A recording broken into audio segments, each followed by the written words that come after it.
Hey everybody, how is it going? It is your pal, Sal here. Welcome back to my channel and welcome back to our Cher discography journey. Today, we are truly ending an era in a sense. We are ending the era, the Warner Brothers Records era, the unsuccessful, lost era that has never been released on CD or digitally. Today, we are listening to her 14th studio album, which is called Cherished. The title is a pun all in itself because it's Cher and ished, cherished, or cherished, if you will. This is an album that was released on September of 1977. Again, there's no exact date of which I could find for when it was released, but September of 1977. Like I said, it was the last of the Warner Brothers records.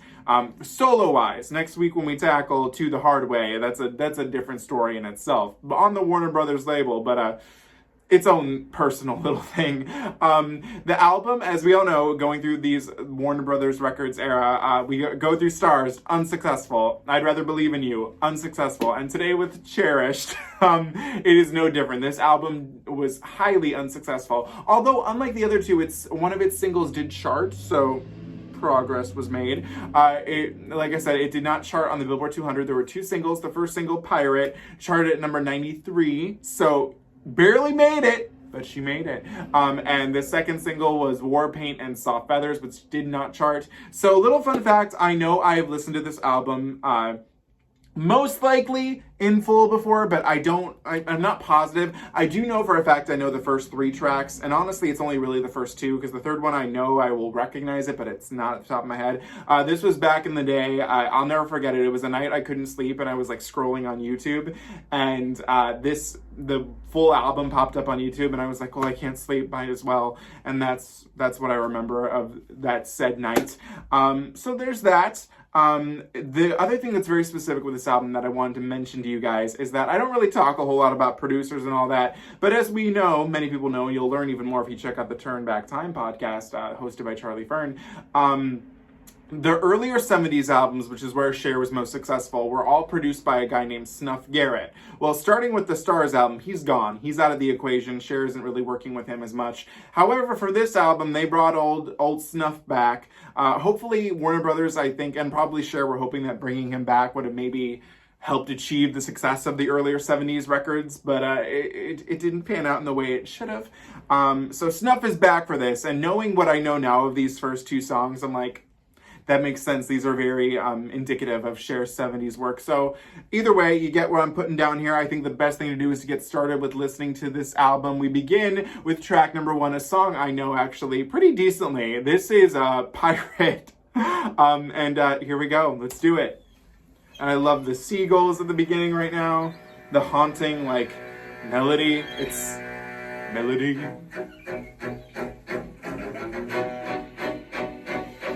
You sailed on in with the summer wind that blows on Biscayne Bay. Everybody called him Pirate, dark and handsome in his own way. Pirate, I'm not gonna take your soul. I only want the right to love you. I know the sea won't let you go. Pirate, my love will only chain you down. So just know how much I love you, and then turn that ship around. Oh, that Wizard of Oz sounding sound. Now as I watch in silence, another young man goes to sea, and his silhouette is stirring up a painful memory. I told him, Pirate, I'm not gonna take your soul. I only want the right to love you. I know the sea won't let you go. Okay, that was Pirate, and knowing what I know now about Snuff Garrett, it is so clear with this song. I always considered it Cher's lost story song. I always knew that it was in the vein of Dark Lady, Gypsies, Tramps, and Thieves, and Half-Breed. I always knew that it was like, this wanted to be that. This song really wanted to be one of those. And in a sense, it is. It is the lost story song that could have been a hit. I mean, it did chart, so there is that, 93. Not everybody has that. But I wouldn't be lying if listening to it now, if I don't hear a little bit of the desperation in it, like, please, for the love of God, let this be a hit. I like it. I like some of its production. It's very, corny, and I like Cher's vocal on it. It's a very nice like vocal, but there's realistically not a whole lot of passion in it. What I did read going into this is that Cher apparently, out of the 70s albums, this is her least favorite. She says that she never enjoyed making it and only did it as for the contract deal with Warner Brothers. And I think you can tell that in her delivery, not so much in her technique, but delivery-wise, it doesn't feel very passionate. She could have definitely, this could have been, she could have given it a little more oomph. I do like Pirate. But I do hear the desperation in poor Pirate. So I feel bad. It deserved more, but knowing that it was just kind of, they were trying. They were trying so hard, man. But I do like Pirate. But I think knowing what I know now, it hinders my liking a little bit. Okay, track number 2, a song I do know. This is He Was Beautiful. And he was. I don't know who he was, but he was. The crowd made the magic happen. The band made the music play. I can close my eyes and see him there, just like it was yesterday. Now she's really into this one, you can tell. It was just another party till he walked in all alone. And the vocal on this is really pure. In his eyes it said, honey, I'll take you home. He was beautiful in the pale of the morning sun. His golden hair had come undone, so beautiful. I've come to realize that this song kind of sounds like two people clinging to a thread. Watch him walk right out the door. I'll be walking into some crowded room, and I'll see his face again. He was beautiful in the pale of the morning sun. Okay, that was He Was Beautiful, and I remembered the chorus very much of this one. And it's funny, much like Pirate, I remembered liking this a lot, and now that I'm listening to it, I'm like, The chorus is a little clunky, but just how it goes into with the he was beautiful, it doesn't feel quite as right as it should. It doesn't feel like an ease into, I don't know. Lyrically, it's fine. She's talking about this man she saw that he was beautiful, and one day she hopes to see him again. She's going back to her, she's flashing back, if you will. I like it, but I'm kind of shocked. I'm not as into it as I think I once was. The vocal on this one is really good though, especially her delivery. She's very into it. I just think the song is just a tad clunky with its production. So there's that. Track number 3, the second single that did not chart, War Paint and Soft Feathers. And like I said, I know it, but I don't remember how it goes. So here we go. I remember it now. They were from two warring tribes, so their love could never be. Oh, I remember it He now. was a painted Apache, and she was a Cherokee. He was stealing her father's horses when he saw her standing there. War paint and soft feathers, love was meant to be. Even though he was Apache, and she was a blue-eyed Cherokee. Oh my God. War paint, soft feathers under the pale moonlight, doing what tribal laws forbid. His drums broke the silence of the night. That's scary in the background. His strong arm circled round her waist, his headband touched her brow. That sounds so scary. It almost sounds not human. Yeah, production. It's weird. To the ground, and the blue-eyed Cherokee. Oh, they got together. War paint, soft feathers, love was meant to be. Even though he was Apache, and she was a blue-eyed Cherokee. Okay, that was War Paint and Soft Feathers, and I remember it now, and this is just basically the story of two different people from two different Native American tribes who come together. They have a kid, and that's forbidden by the tribal laws. It's interesting.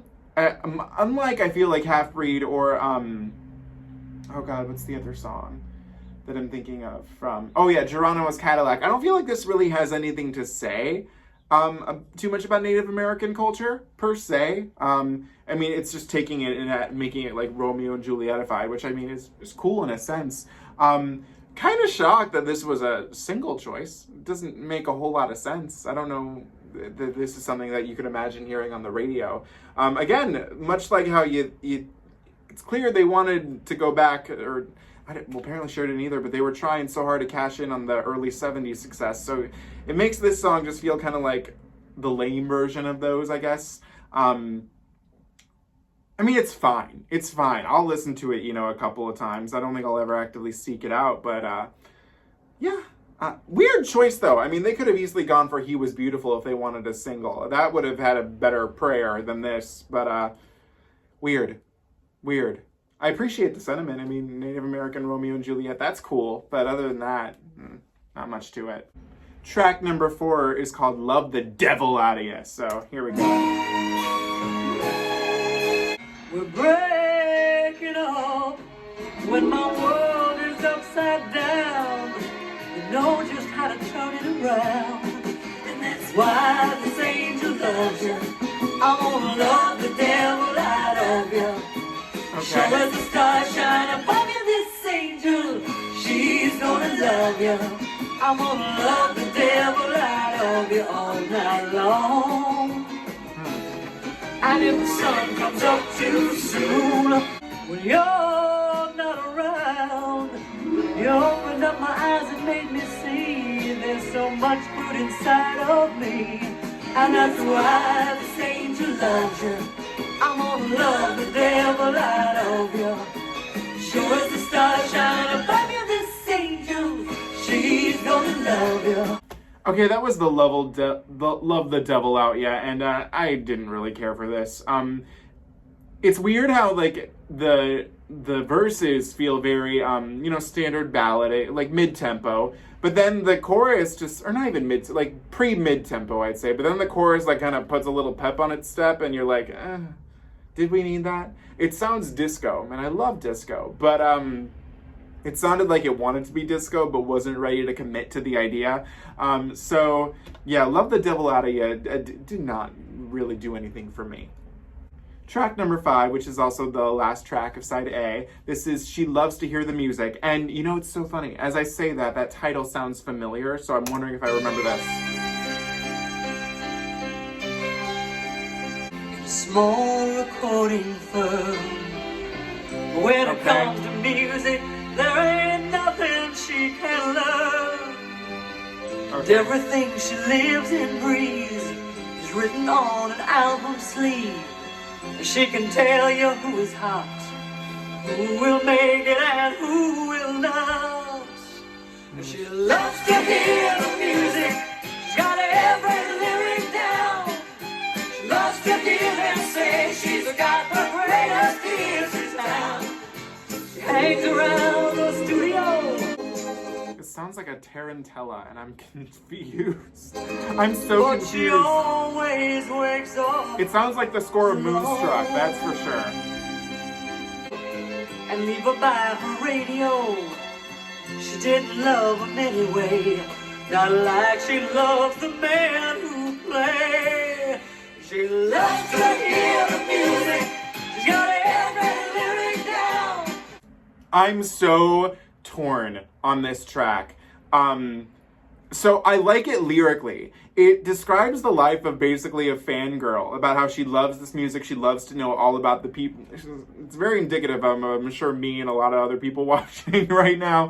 And the fact that there just doesn't seem to be anywhere to go from there. It's like she's gonna have to watch as the band breaks apart.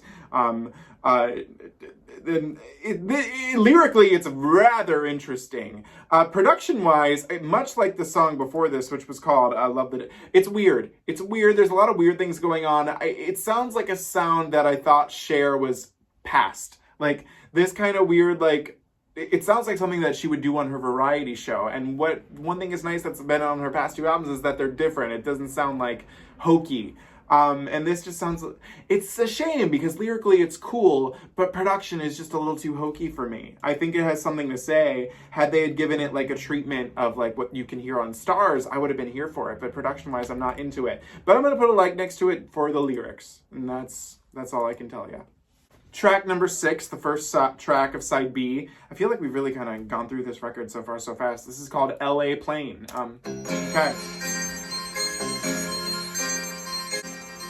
900 more to roam, and I've gone every mile to find my peace of mind at home. Get me aboard that LA plane. I'm tired of this pouring rain. I'm tired of just passing through.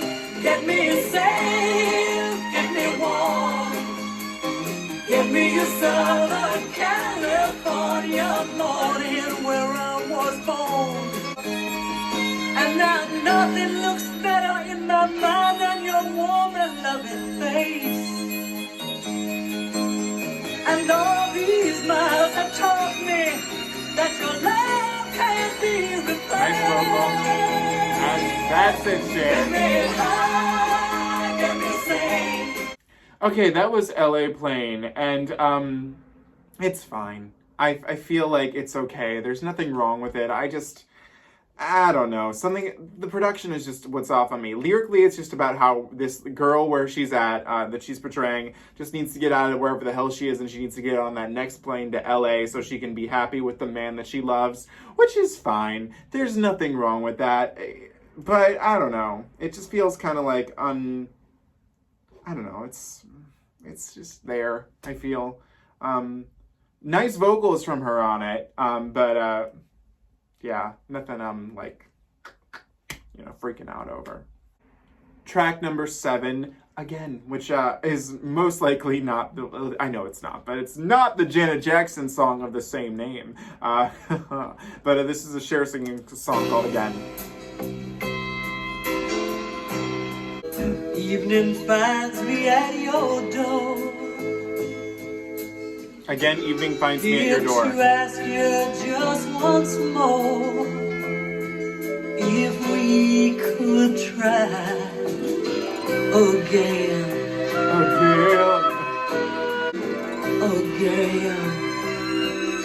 That's pretty production. I don't know what made me leave. If you just take me back, you see. You see, I'll never lie again.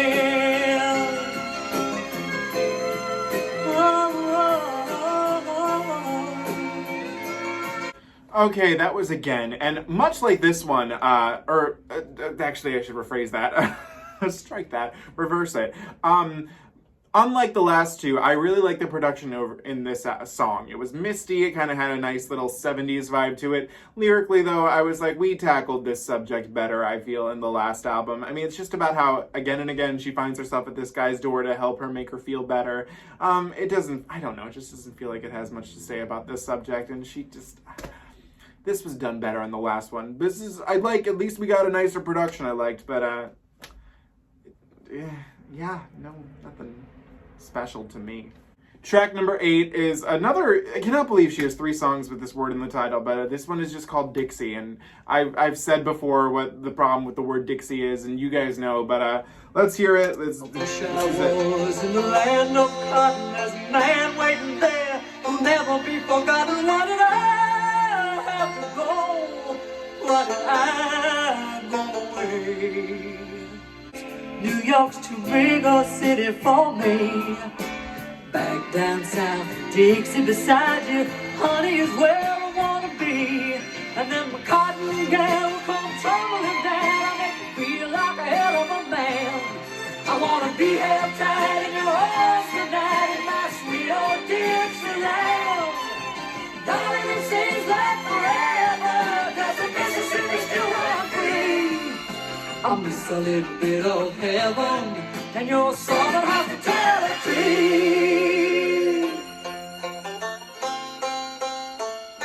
Oh my god. These neon lights drive me crazy.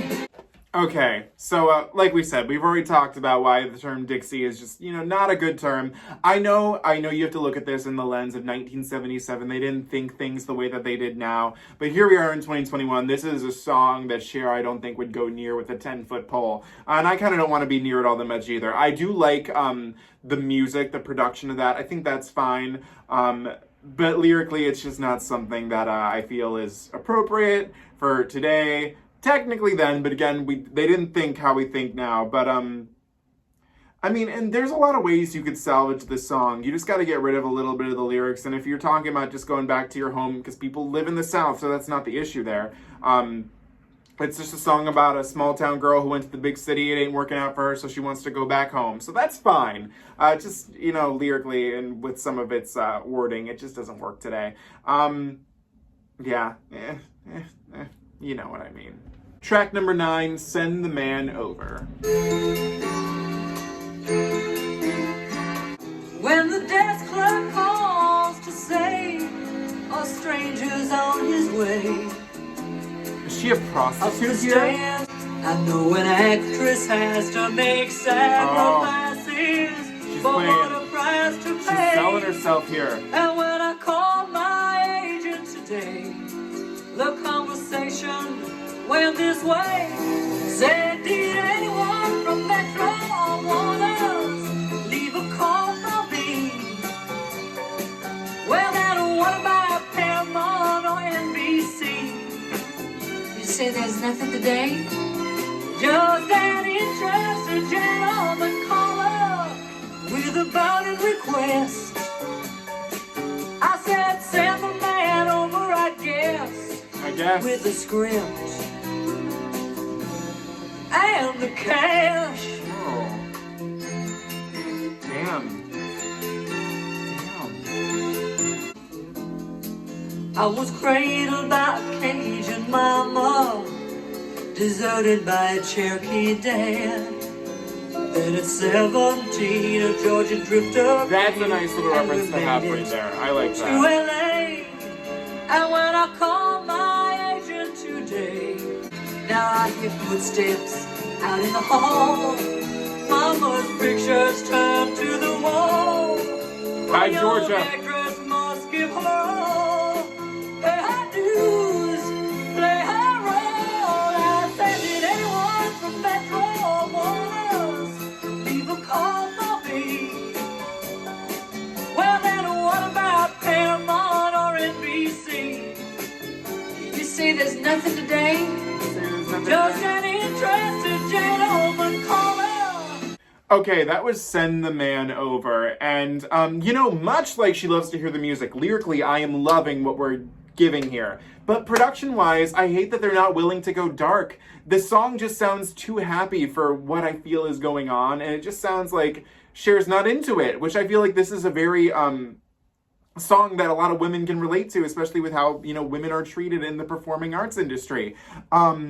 It's basically the story about an actress who just is trying to get a role, and they're like, well, unless you sleep with me, you're not getting shit. And even if you do sleep with me, you're probably still not getting anything.